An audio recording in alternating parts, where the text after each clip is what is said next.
నా పేరు వి జాన్సన్ బాబు, ఏఐఎస్ఎఫ్ రాష్ట్ర అధ్యక్షులు. ఈ నెల 27, 28, 29 తారీఖుల్లో 26 జిల్లాల కేంద్రాల్లో రిలే నిరసన దీక్ష చేపట్టడం జరుగుతోంది. అందులో భాగంగానే విశాఖ నగరంలో ఉన్నటువంటి జీవీఎంసీ గాంధీ విగ్రహం దగ్గర ఈ నిరసన కార్యక్రమం చేపడతా ఉన్నాం. ప్రధానంగా ఎస్సీ, ఎస్టీ, బీసీ, మైనారిటీ సంక్షేమ హాస్టల్స్తో పాటు గురుకులాలు, కస్తూర్బా మోడల్ స్కూల్ సమస్యలు, విద్యార్థుల సమస్యలు పరిష్కరించాలి. ప్రధానంగా విద్యార్థులకు ధరలకు అనుగుణంగా మెస్ ఛార్జీలు పెంచాలి. సకాలంలో మెస్ ఛార్జీలు, కాస్మెటిక్ ఛార్జీలు విద్యార్థులకు విడుదల చేయాలి. అదేవిధంగా ట్రంకు పెట్లు, దుప్పట్లు, గ్లాసులు, ప్లేట్లు, దోమతెరలు విద్యార్థులకు 7 సంవత్సరాలకు ఇవ్వలేదు, వాటిని తక్షణమే విడుదల చేయాలి. చిన్న బియ్యాన్ని అమలు చేయాలి. అదేవిధంగా ప్రతి హాస్టల్లో కూడా వైద్య సేవలు అందించే విధంగా ఒక మెడికల్ క్యాంపును నిర్వహించాలి. పర్మనెంట్గా మరి అక్కడ ఒక డాక్టర్ని, ఒక నర్సుని నియమించాలి. అదేవిధంగా ప్రతి హాస్టల్లో కూడా మరి విద్యార్థులకు ఏదైతే మరి మరుగుదొడ్లు, అదేవిధంగా టాయిలెట్స్ పూర్తి స్థాయిలో సంఖ్యకు తగ్గట్టుగా నిర్మించాలి.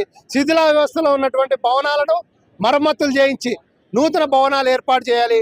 అద్దె భవనాల్లో నగరాల్లో, ప్రధాన నగరాల్లో విశాఖ నగరం నుంచి మొదలుకొని మన అనంతపురం నగరం వరకు అద్దె భవనాల్లో కళాశాల మేనేజ్మెంట్ హాస్టల్స్ అన్నీ కూడా నిర్వహిస్తున్నారు. అవన్నీ కూడా తక్షణమే మరి కొత్తగా నిర్మించాలి ప్రభుత్వమే అని చెప్పేసి డిమాండ్ చేస్తూ ఉన్నాం. అదేవిధంగా ఖాళీగా ఉన్నటువంటి వార్డెన్, కుక్, అటెండర్, కమాండీ, ట్యూటర్ పోస్టులు కూడా భర్తీ చేయాలి.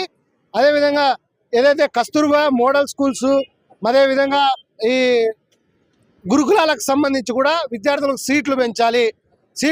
దీంట్లో చదివే విద్యార్థులంతా కూడా పేద విద్యార్థులు కాబట్టి రాష్ట్ర ప్రభుత్వం తక్షణమే యుద్ధ ప్రాతిపదికన ఈ సమస్యలన్నీ వెంటనే పరిష్కరించాలి. అదేవిధంగా గత ప్రభుత్వంలో, జగన్మోహన్ రెడ్డి ప్రభుత్వంలో జీవో నంబర్ 77 తీసుకురావడం జరిగింది. అది ఎస్సీ, ఎస్టీ, బీసీ, మైనార్టీ పేద విద్యార్థులకు అది శాపంగా మారినటువంటి జీవో. ఆ విద్యార్థులు పీజీ వాళ్ళు ఎవరైతే పీజీ చదివే విద్యార్థులు ఉంటారో వాళ్ళు ప్రైవేటు పీజీ కళాశాలలో చేరడానికి అవకాశం లేకుండా, ఒకవేళ చేరిన విద్యా దీవెన, వసతి దీవెన వాళ్ళకి ఆపేయాలని చెప్పేసి జీవోలో పక్కాగా ఉంది. అందుకంటే మరి గత ప్రభుత్వం 5 ఏళ్లలో కూడా పీజీ విద్యార్థులకు ఫీజు రియంబర్స్మెంట్, స్కాలర్షిప్, అదే విద్యా దీవెన, వసతి దీవెన రాని పరిస్థితి ఉంది.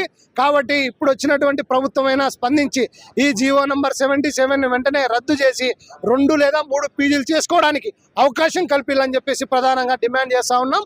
లేని పక్షంలో పెద్ద ఎత్తున ఆందోళనకు శ్రీకారం చుడతామని చెప్పేసి రాష్ట్ర ప్రభుత్వానికి హెచ్చరిక జారీ చేస్తూ ఉన్నాం.